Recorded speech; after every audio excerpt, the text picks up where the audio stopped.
buhay o kabiguan, ng ligaya o lungkot. Kaya marapat lamang na tanggapin si Jesus bilang tagapagligtas at Panginoon. At matapos yun ay panariwain ang katapatan at paglapit sa Kanya bawat araw o day by day. Ang day by day ay naglalayong umalalay sa pang-araw-araw na pamumuhay. Narito po si Kuya Ed Lapis sa mensaheng pinamagatang What to do with fools.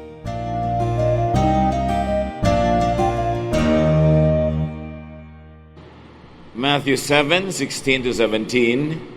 You can tell what they are but by what they do. No one picks grapes or figs from thorn bushes.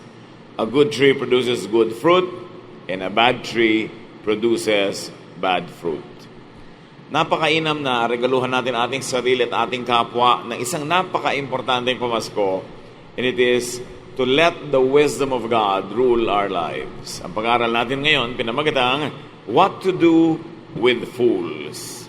Ano ba nga ang dapat gawin sa mga ganitong bad influence sa ating buhay?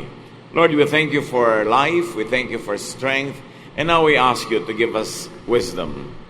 Lead us unto greater knowledge of you and make us wiser. Enable us to identify fools and foolishness. We ask you, Father, for a simple message. Nawa ang mensahe niyo magpalaya, magparunong, magpagaling sa amin, at nang sa gayon, lalo kaming makapamuhay ayon sa iyong magandang kalooban. Be our preacher, be our teacher, be our healer, O God. In the name of Jesus, your Son, we pray with thanksgiving. Amen. Napakahalaga na makilala natin yung bad from good tree, bad from good fruits. And in the same way, it's always very important to identify fools. Hindi nag-apologize ang Bible sa paggamit ng word na ito dahil talagang ito ay very dangerous at dapat tawagin by its real name. Fools are called fools, foolishness is called foolishness. Proverbs 13:16.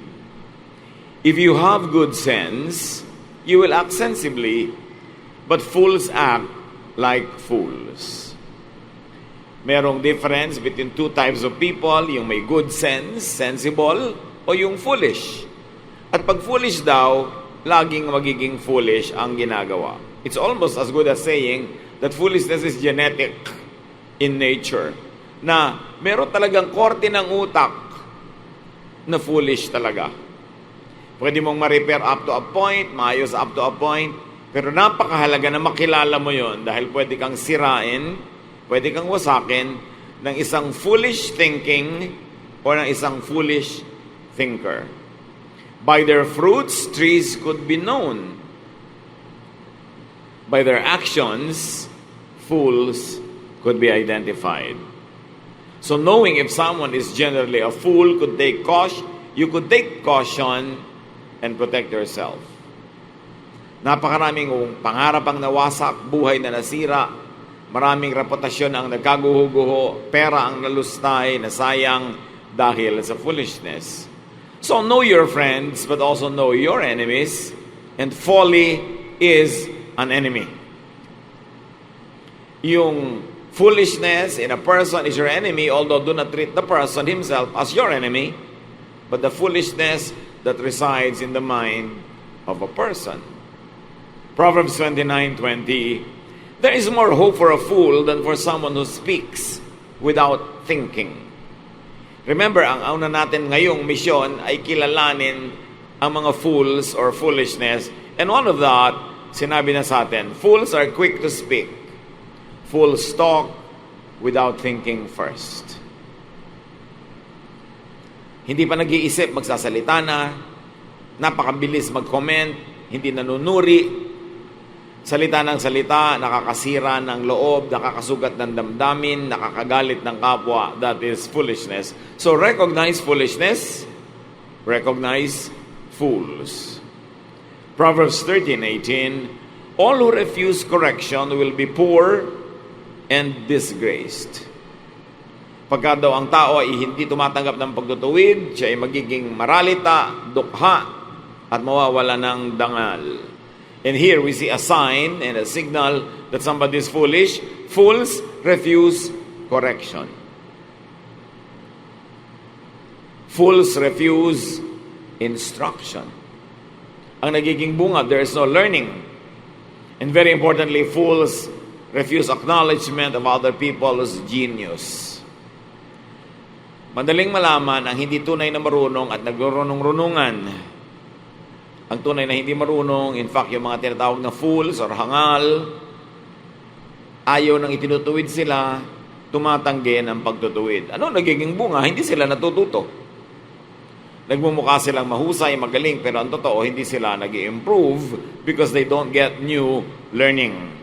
So recognize foolishness and recognize fools. You will do yourself a great favor by doing so.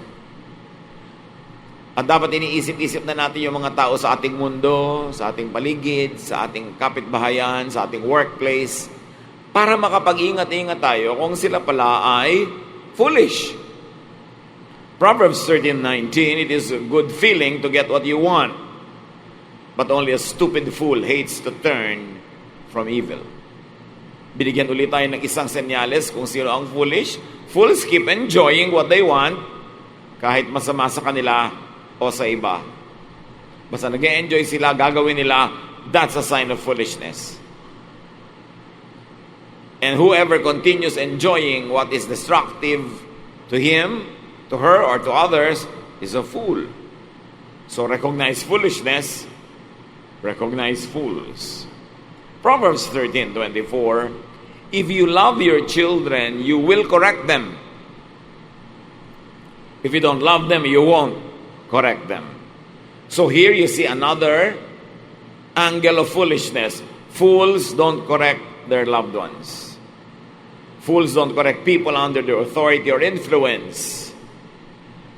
Sabi mo, bakit hindi tinutuwid ng aking hipag ang mga anak niya kahit mali-mali ang ginagawa? Di foolish siya. Nabubulag ng pag-ibig, ng pagmamahal, ng bias. At bakit foolishness ang hindi mo itinutuwid ang mahal mo sa buhay? Kasi maraming maiinis sa kanya. At hindi mo siya kayang laging i-protect. When you are not around anymore, yung naiinis sa mga mahal mo sa buhay will destroy them or at least will not help them. So it is foolishness not to correct your children or young people. Proverbs 13:25, if you live right, you will have plenty to eat. If you don't live right, you will go away empty. And here is a very important revelation, a wise revelation, on why many people remain poor for life. Proverbs tell us that they don't live right. Kasi sabi, kung tama ang paraan ng pamumuhay mo, ang dami-dami mong kakainin, sasagana ang buhay mo. Pero kung hindi tama ang iyong pamumuhay, magugutom ka. Very, very few verses equate poverty with foolishness and with incorrect living. So, the verse is telling us that fools become and they remain impoverished. So, kung ipinanganak ka mahirap, hindi mo siguro foolishness yun. Pero kung namuhay ka lang kay haba-haba, kay tagal-tagal at nakamatayan mo pati ng sobrang kahirapan, hindi ka naging matalino sa buhay. Sabi yan ng Proverbs 13:25, because if you live right, you will have plenty to eat. Alaga naman na tama ang pamumuhay mo, wise ka and godly, tas gutumin ka ng Diyos. Dahil sinasabi mo, kasi godly ako, dapat lang ako nagugutom. Maling-mali ang equation ng mga tao na ang godliness means going hungry. Dahil hindi naman ganon ang Diyos. So ang tao na hindi nabubuhay ng tama will be intellectually poor and financially deprived.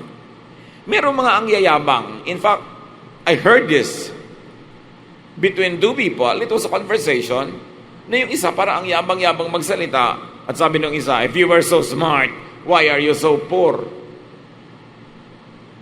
Ang galing-galing mo magsalita, alam mo ang lahat, wala ka namang kapera-pera. Meron bang magaling na ganun? So isa yon na pamantayan kung ang isang tao ay wise or foolish. Wise people will not always have a lot of money, and foolish people will not always be poor.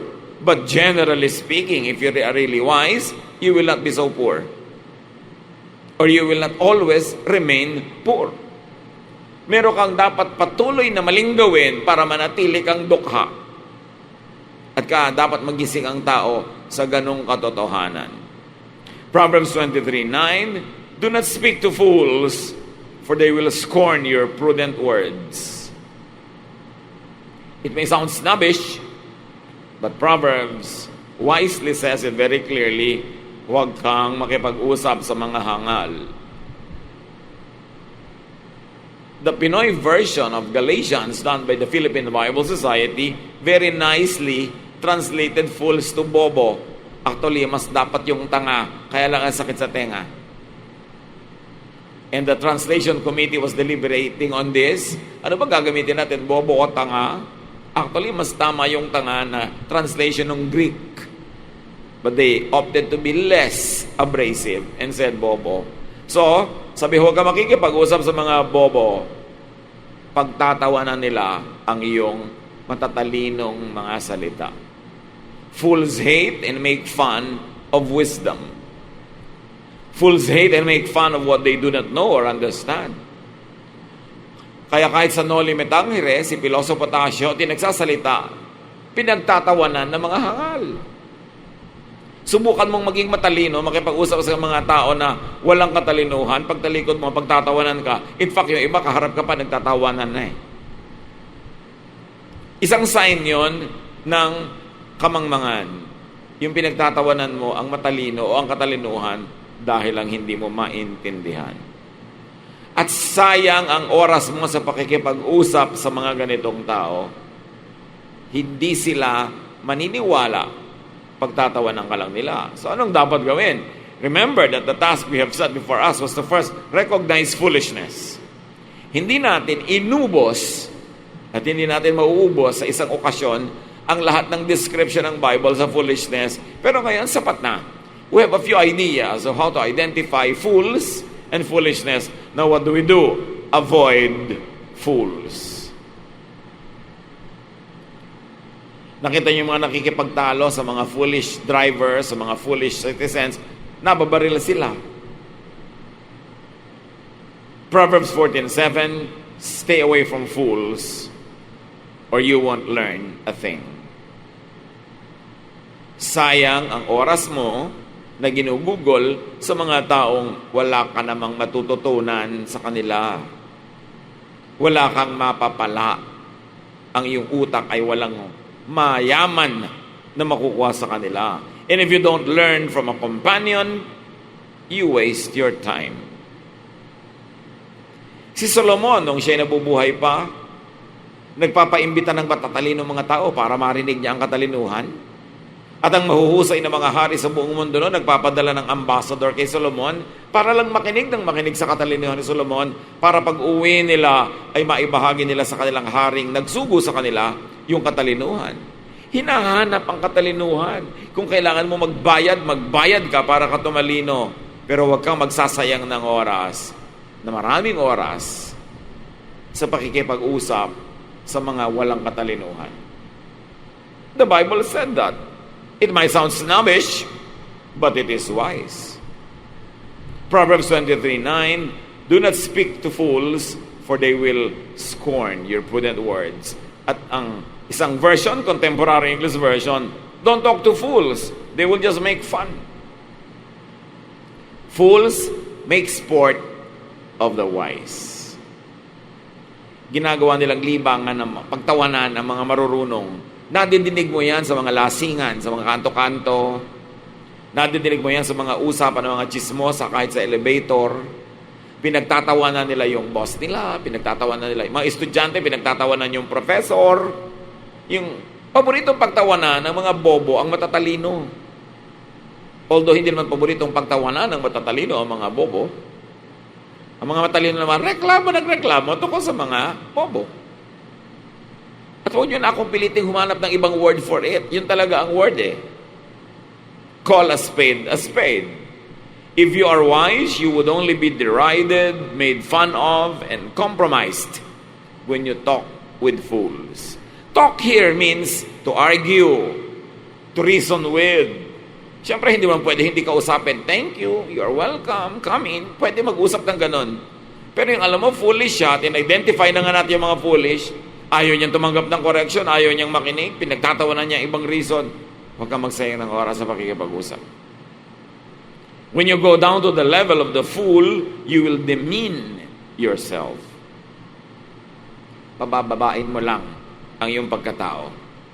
You expose yourself to vicious attacks. Kasi pagka hindi nila maintindihan ang sinasabi mo, pagtatawanan nila yung mata mo, yung kilay mo, yung buhok mo, anit mo, hahanap sila na ibang pagtatawanan. Defense mechanism ng mga fools yan yung magtawa sa kapintasan ng mga taong superior sa kanila. Parang nakakaisip nila, nakakabawi sila sa ganong paraan. When you go down to the level of the fool, you endanger yourself. Foolish nga siya, makikipagtalo ka. You might end up dead. O bigla ka sinuntok. O pinagbalakan ka na masama. Sinaksa ka, binaril ka. Useless. Ideya ang ibinibigay mo sa kanya, bala ang isasagot sa iyo. Sinasabi mo, ako dapat na mag-park dito, nauna ako mag-park. Sasalita ka, ideya, ang iba, bunutin niya, baril, babariling ka. Kasi hindi ideya ang ilalaban niya sa iyo, baril. So bakit ka makikipagtalo sa taong walang katwiran? Meron naman mga sukli sa jeepney, sukling 25, sukling 50, sukling piso. Nagkamali o talagang minamali ng driver yung sukli, makikipag-away si pasahero, talagang makikipagbasagulo siya at makikipagbulungan siya sa kalye, sa piso. Katalinuhan ba yon? Sasabihin iba, it's the principle, it's not the money. Oh, come on, it's the money. And even if it were the principle, ilalagay mo ang buhay mo sa panganib dahil sa piso.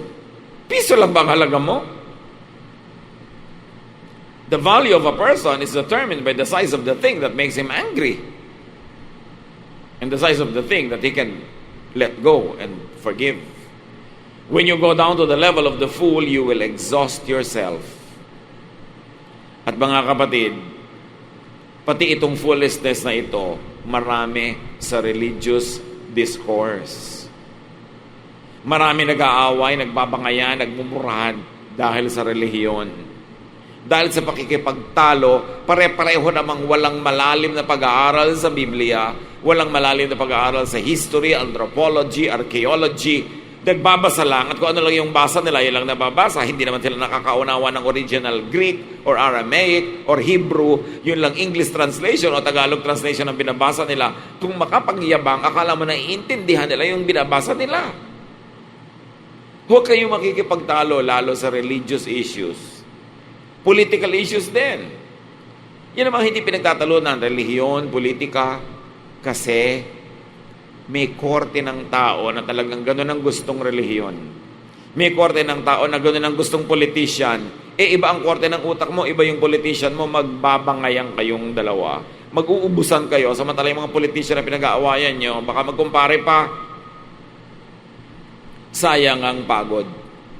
Proverbs 26:4, don't make a fool of yourself by answering a fool. Ganyan din nag-aawayan. Nora ka ba o Vilma? Diba?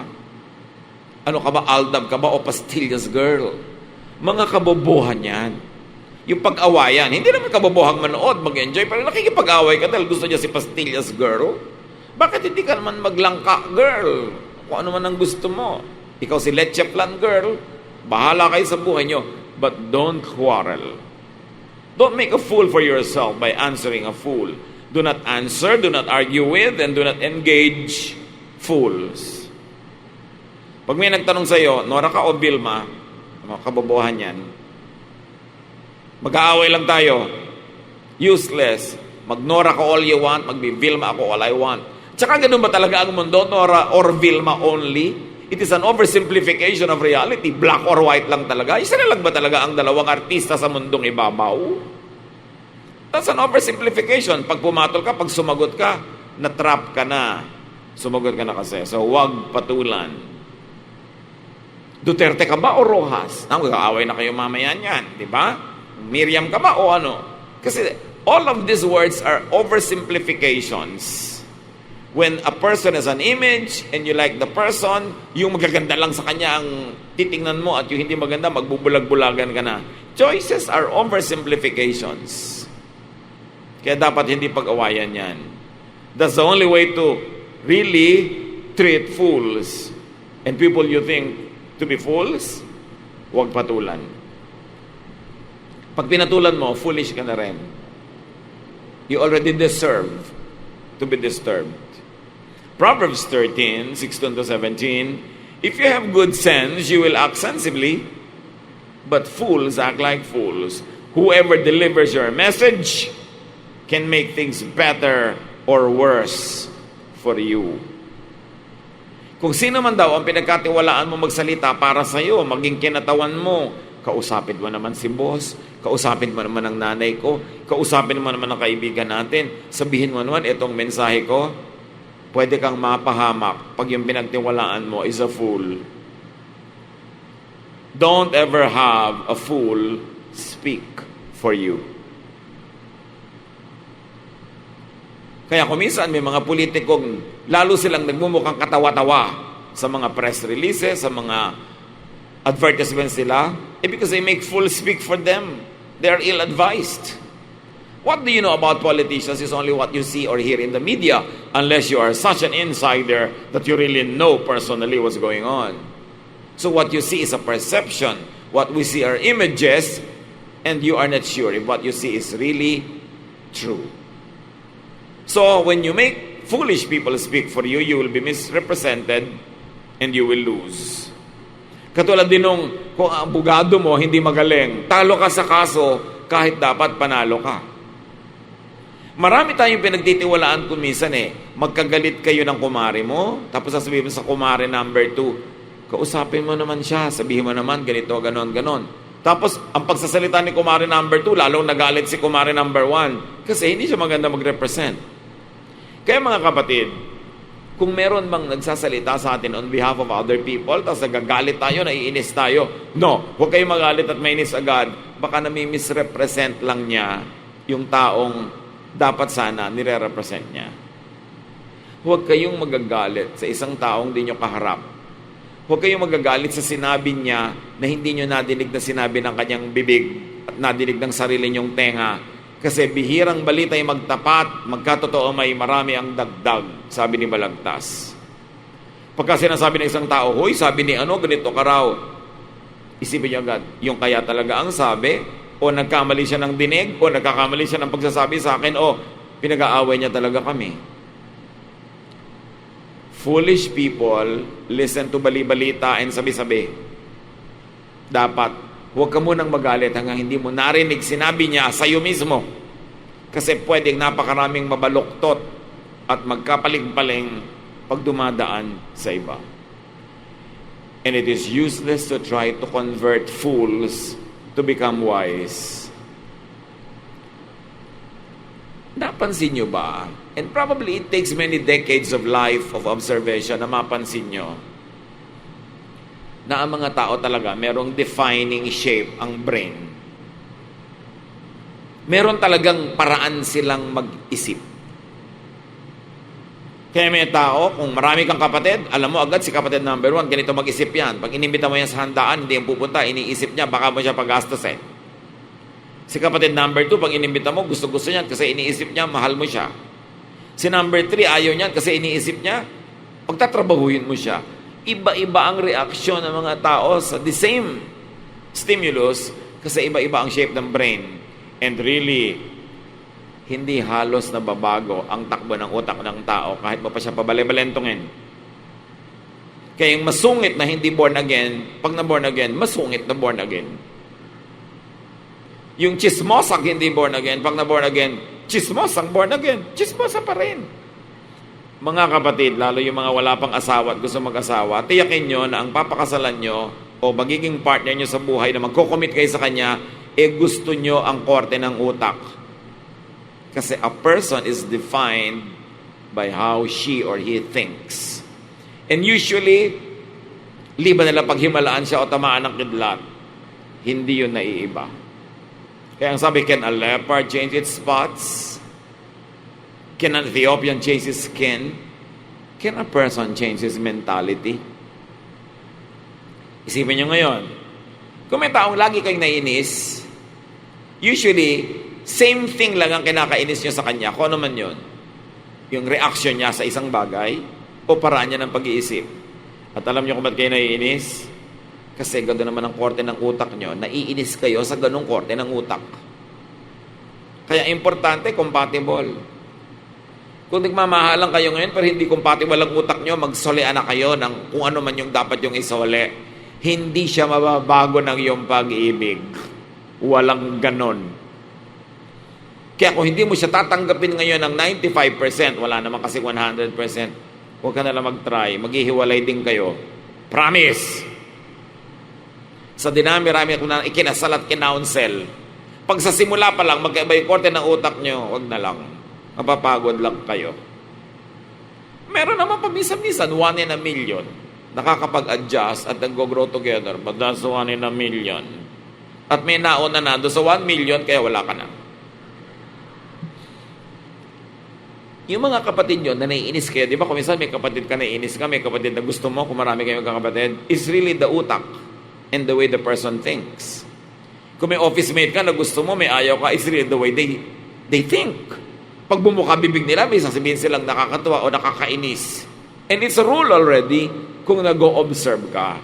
Kaya tayo nag-aaral ngayon, kung may tao na i-consider nyo na foolish, minimize interaction na lang. Hindi nyo naman mapapatay, hindi naman kayo magpapakamatay para tumahimik ang mundo. Iwasan nyo. Sinabi na yun sa Bible. Do not even talk to them. Proverbs 13:20, wise friends make you wise, but you hurt yourself by going around with fools. Huwag na kayo makibarkada, makisama, makisalamuha, makiisa.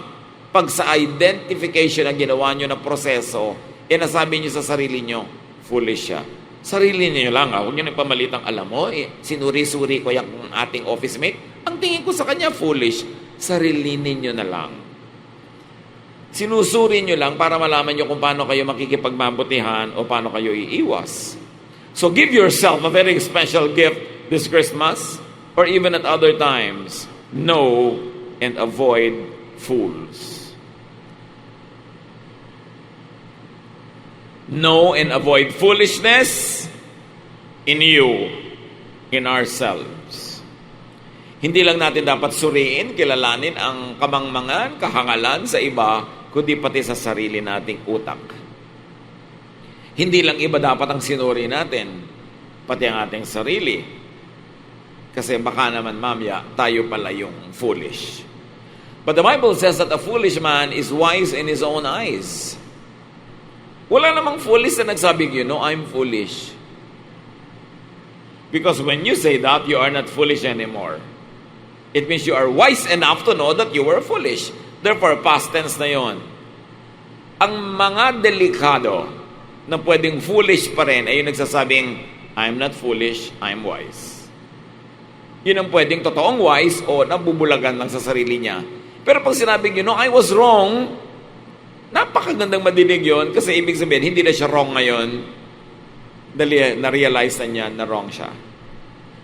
Ang pinakaligaw ay yung taong hindi niya alam o hindi niya tinatanggap na siya ay ligaw. So give your loved ones, give people around you a great gift. Give people wisdom. Mga kapatid, ministry natin na magpakatalino. Kung may asawa ka na matalino, at sa tingin mo mas matalino sa'yo, ministry mo na magpakatalino para maministeran mo siya. Kung kayo ay nasa isang malaking pamilya na meron kayong anak o kapatid na matalino, very fruitful, magpakatalino rin kayo, mag-achieve kayo para siya may kasama. Ministry nyo na samahan yung matagumpay. At para mangyari yon, kailangan meron din kayong mga kahit mumunting tagumpay.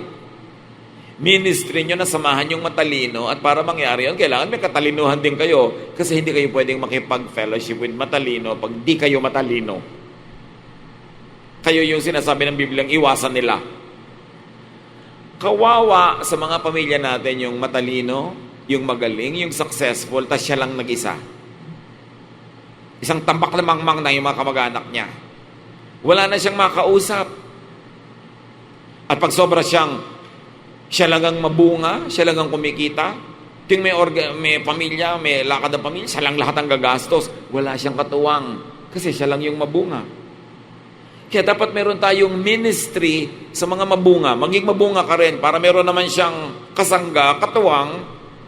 Kung matalino siya, magpakatalino ka rin para may makausap naman siya. Ministry yun. Kaya huwag kang magreklamo, misis, kung halimbawa ang husband mo talino ng talino, magpakatalino ka rin. Kasi alam mo, yung sekretarya niya, patalino rin ang patalino, baka ikaw ang maiwan. Kaya mamaya, yun ang laging kausap.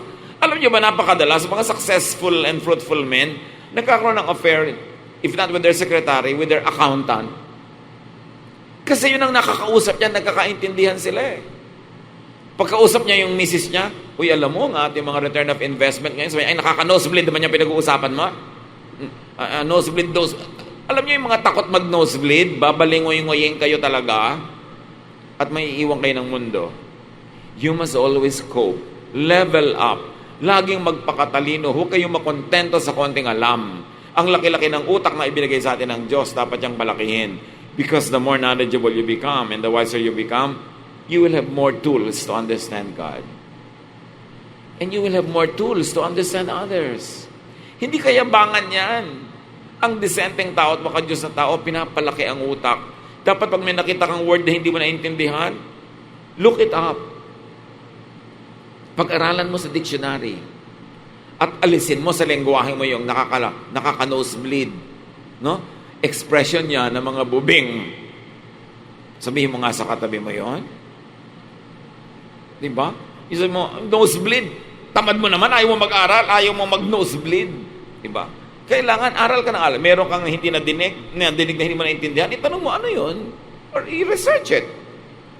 Lalo ngayon, kung marunong ka na mag-Google, i-Google mo na. Although, susuriin mo rin, hindi naman lahat ng nandun, tama. Pero dapat kang mag-aral. Huwag kang magtago sa dilim ng kamangmangan. Dapat lumabas ka sa liwanag at matuto ka. Fellowship with the intelligent and the learned. Fly with eagles.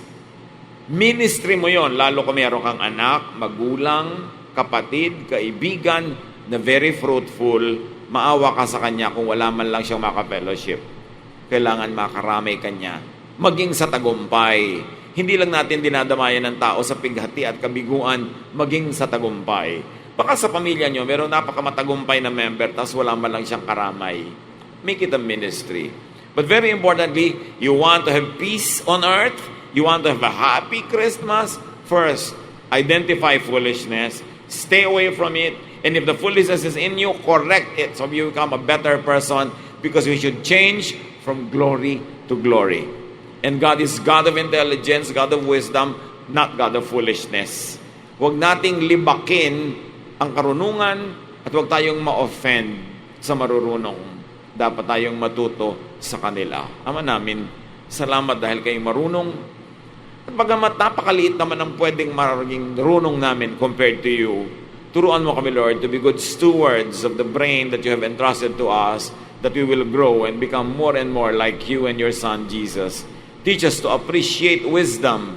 Teach us, Lord, to identify foolishness so we become better and better persons. Pagbulay-bulayan natin yan, mga kapatid, anong kahulugan yan sa ating buhay? Lord, as your people ponder these words, open our minds, open our hearts, teach us. Be with the Lord in silent reflection.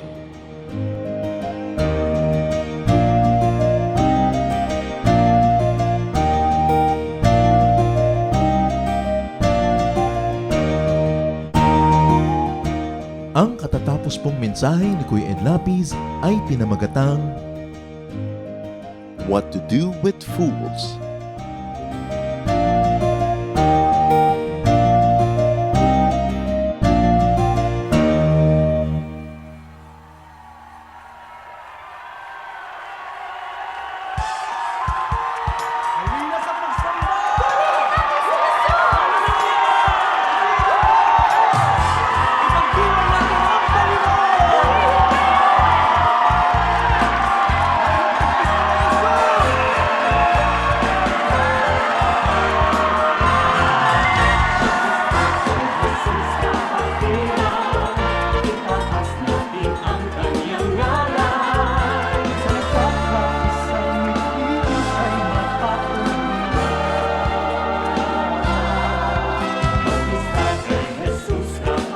kapatiran, ipagdiwang kanyang karangalan, pagsampay sambiting pangunahan ng ating bayan.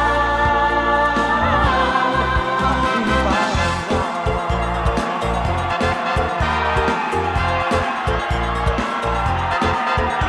Handa na ang ating piging sa pangunahing panauhin. Tayo na tumawid, sumayaw sa pagtugin, pagkat siya'y makakapiling. Ang bitak ng Jesus kapatiran, itaas natin ang kanyang ngalan. Sa nagkakaisang bikinin, siya'y mapapurihan.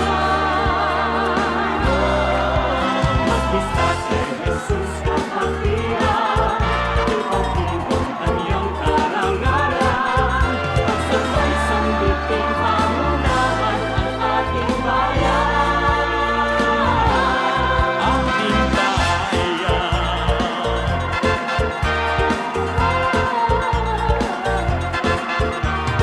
Bawat isa'y magpunin, kanhinang hapit ng pagpuri. Ang walang kaaway, pista ay tinawi. Ito ang lugar natin. Kay Jesus kapatiran, itaas natin ang kanyang ngalan. Sa nagkakaisang mithiin, siya'y magpapurihan. Magbistak kay Jesus kapatiran, ipagdiwang kanyang karangalan, pagsasay sambiting pangunahan ng ating bayan.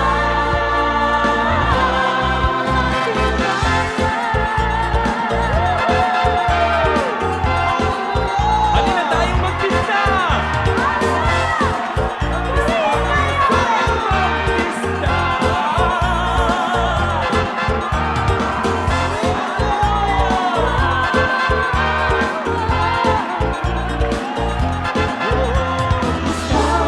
Napakaligaya at bigil ng kaniyang pagpapala sa ating pagmasidak sa nadarama, nagkakais at sama-sama. Magbitak kay Jesus Pilipinas, pag-ibig sa Diyos ay maglilinas, at pinain ang hanit, lingapin ang kanyang hiyas. Magbistak kay Jesus Pilipinas, kalooban ng Diyos di pamalas, inayat siya ang Panginoon at tagapagligtas ng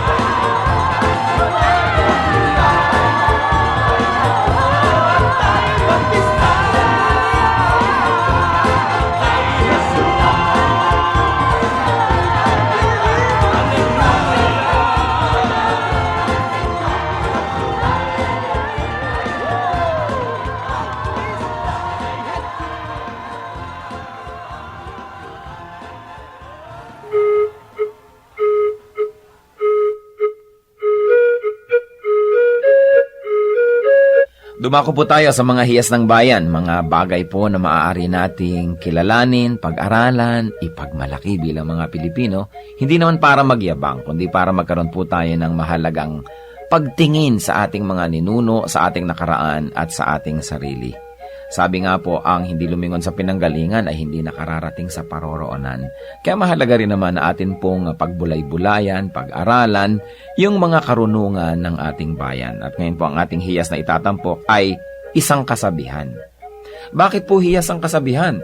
Sapagkat bago naman tayo makagawa ng isang kasabihan, kailangan ng napakahabang panahon, ng pag-aaral, ng pagmamatyag, at ng isang sensitibong puso sa mga katotohanan sa daloy ng buhay. Bawat isang kasabihan po ay maaaring isa o maraming buhay na nagtulong-tulong, nagsama-sama upang makita ang mga batas ng buhay, ang mga daloy ng mga katotohanan. Kaya nga po, ang isa nating pagbubulay-bulayan ngayon na kasabihan ng ating bayan na hinango po sa koleksyon ng UP Cultural Dictionary for Filipinos ni Thelma Quintanar at mga kasama. Sabi po ng kasabihang ito, ang bayaning masugatan, nag-iibayo ang tapang. Tama nga naman po. At ito po, kung ibabase natin doon sa kanyang pangunahing kahulugan, yun pong literal, totoo naman.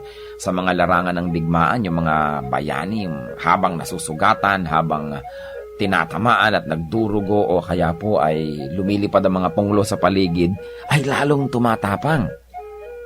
Yun po yung mga bayani. Siyempre may mga duwag na pag nasugatan, umaatras naman. Pero ang mga bayani, pag nasusugatan, nag-iibayo pa ang tapang. Subalit higit po dito sa pangunahing kahulugan nito na yung literal, meron pa pong malalim na kahulugan siyempre ang hiyas ng bayan na kasabihan na ito. Na ang taong talagang matining ang loob, ang taong talagang mahusay ang kalooban, ang tao na talagang magiting ang kanya pong pagkatao. Habang siya po ay hinahamon ng mga nakapaligiran, habang siya po ay pinipilit na ikulong, ay lalo naman siyang nagpipilit na makalaya. Habang siya ay minamaliit, ay lalo naman niyang pinapatunayan ang kanyang kadakilaan. At habang siya po ay pinahihirapan sa kanya pong pagtatangkang makamit ang kanyang minimithi, ay lalo naman po siyang nagsusumigsa at lalo naman siyang nagsisikap na malampasan ang mga hadlang na ibinibigay sa kanya. Yan po ang tunay na kabayanihan. Hindi madaling matakot, hindi madaling umatras, hindi ningas kugon, hindi madaling panghinaan ng loob, at hindi madaling alisan ng damdaming marubdob upang maituloy ang mga dakilang adhikain. Yan po ang isang tunay na kabayanihan. Hindi madaling pigilin ng mga kalungkutan, hindi madaling pigilin ng mga balakid o hirap. At yan po ang isang tunay na kabayanihan. Yung pong tayo ay magkaroon ng isip na kapag naidalangin na natin at nadesisyon na natin gawin na isang bagay, hindi tayo madaling hadlangan. Habang nagkakaroon ng hadlang, lalong tumitibay ang ating determinasyon na ito'y malampasan. Habang tayo nasusugatan, lalo tayong tumatapang. Yan po ang isang magandang kaugalian ng ating bayan na dapat nating alalahanin. Hindi po yung ningas kugon na sabi ng mga banyaga tungkol sa atin, kundi yung kasabihang ito, ang bayaning masugatan, nag-iibayo ang tapang.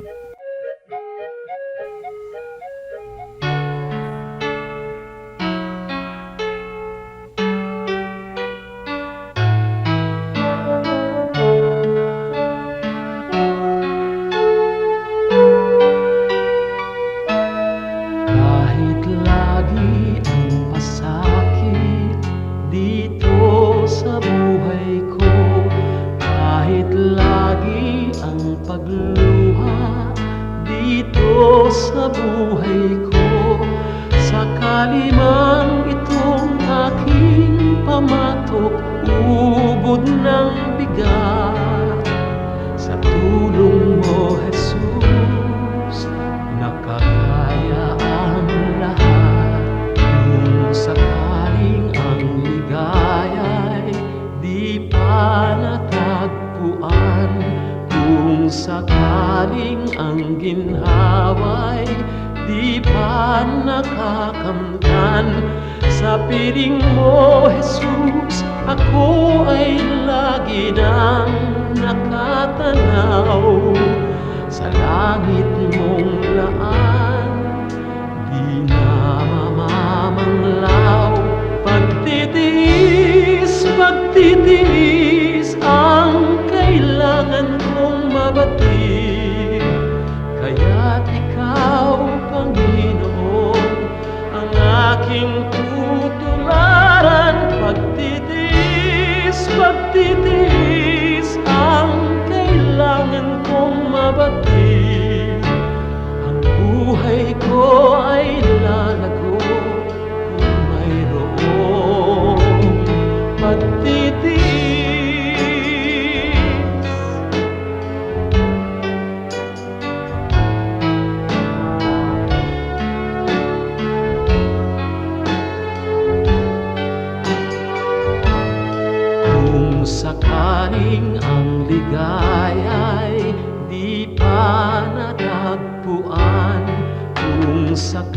galing ang ginhaway, di pa nakakamtan.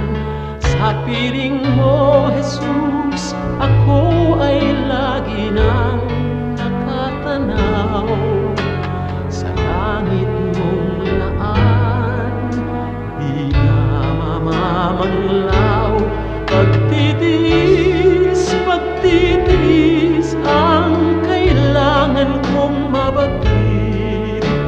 Kaya't ikaw, Panginoon, ang aking tutularan. Pagtitiis ang kailangan kong mabatid. Espiritu ay lalago kung mayroong pagtitiis.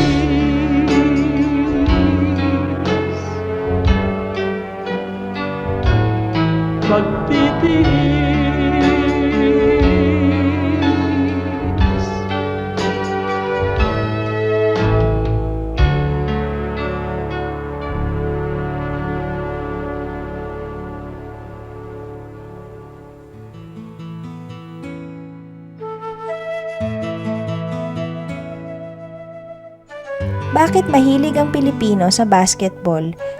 Ang liit naman natin. Ang basketball kasi team game yan eh. Hindi siya individualistic game tulad halimbawa ng golf o tulad ng iba pang mga laro. Kaya gustong-gusto ng mga Pilipino. Kasi ang gusto natin, hindi lang laro, kundi yung may kalaro. Yung may teamwork talaga.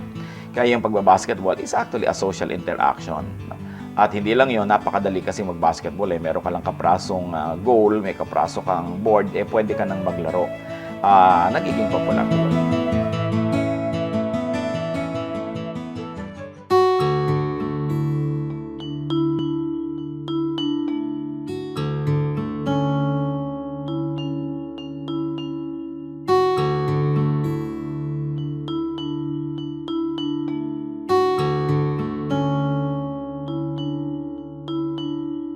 Pagmamahal mo sa akin, o kahirap malirik.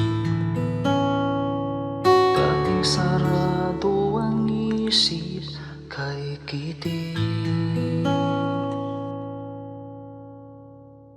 Mulian kang nakilala, ang pananaw na wasto. Unawa sa kapwa-tao, nais mo.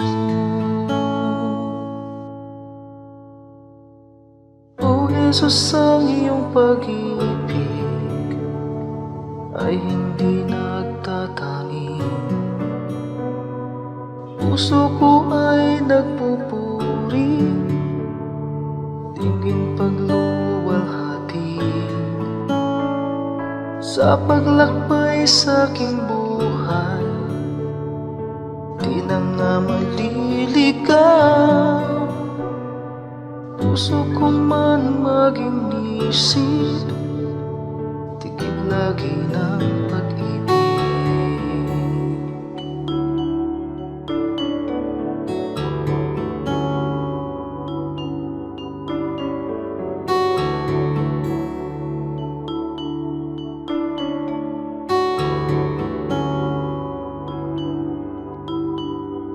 Kung ako'y magsalita man, wika ng bawat tao. Kung pag-ibig ay wala, tila batingaw. Ang dalisay na pag-ibig ay mapagpahinuhod, at hindi nga nagkukulang kailanman. O Jesus, ang iyong pag-ibig ay hindi nagtatangi. Puso ko ay nagpupuri, tingin pagluwalhati. Sa paglakbay sa aking buhay, di na maliligaw. Puso ko man maging isip, dikit lagi ng pag-ibig. O Jesus, ang iyong pag-ibig ay hindi natatangi. Puso ko ay nagpupuri, tingin pagluwalhati sa paglakbay sa aking buhay. Di na maliligaw. Puso ko man maging isip, dikit lagi ng pag-ibig. Puso ko man maging isip, dikit lagi ng pag-ibig.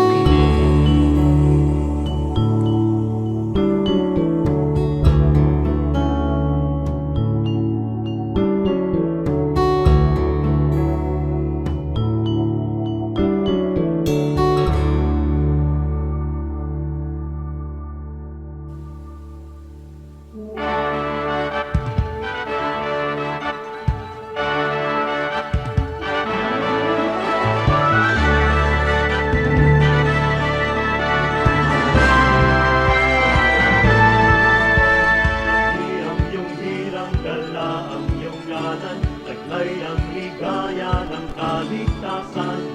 Alab ng puso sa aming dibdib ay kayo ang dahilan. Pugtawin ang nahihimding na damdamin, isingin ang aming yaring isipan. Tangang lakas ay gawin niyong alipin sa inyo ang pagsamba. Pagsamba, dalis ay napagsamba sa dakilang ngalan niya. Halin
mga dukha. Ngunit paano nilang masisilayan ang habag at pag-ibig mo kung hindi mapatutunayan sa aming patotoo? Kaya kung paano mo kami kinalingan, kung paano mo kami minahal, sa aming buhay nawa ay magbunga ng pagtitiyaga at pagpapagal sa aming kilos, salita at damdamin. Maranasan nilang totoo ang kabutihang natutunan namin na nagmumula sa'yo.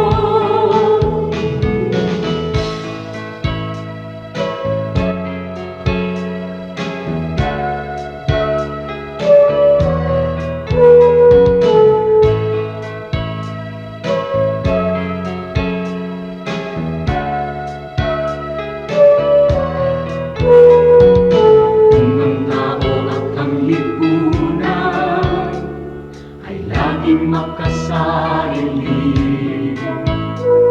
sa'yo ang bagong panuntunan, ang maglingkod at magsilbi.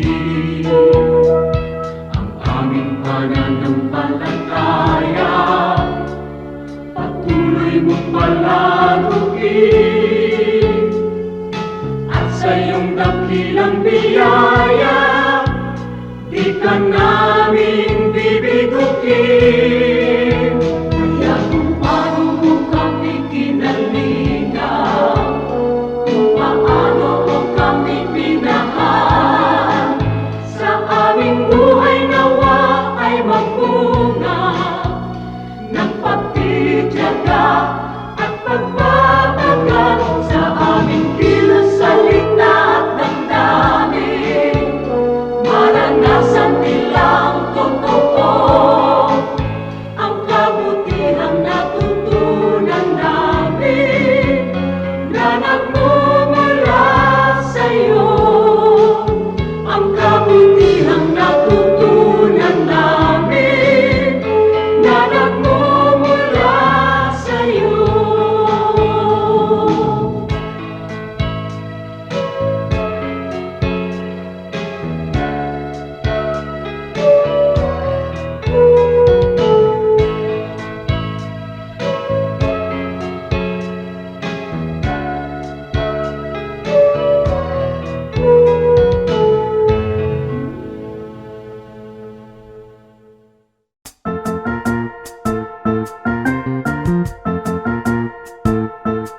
Oras na po para pansamantalang magpaalam ang programang Day by Day. Tayo po'y magsama-sama tuwing ika-6 hanggang ika-7 ng umaga, araw-araw. Magandang umaga po at mabuhay ang Panginoong Hesus!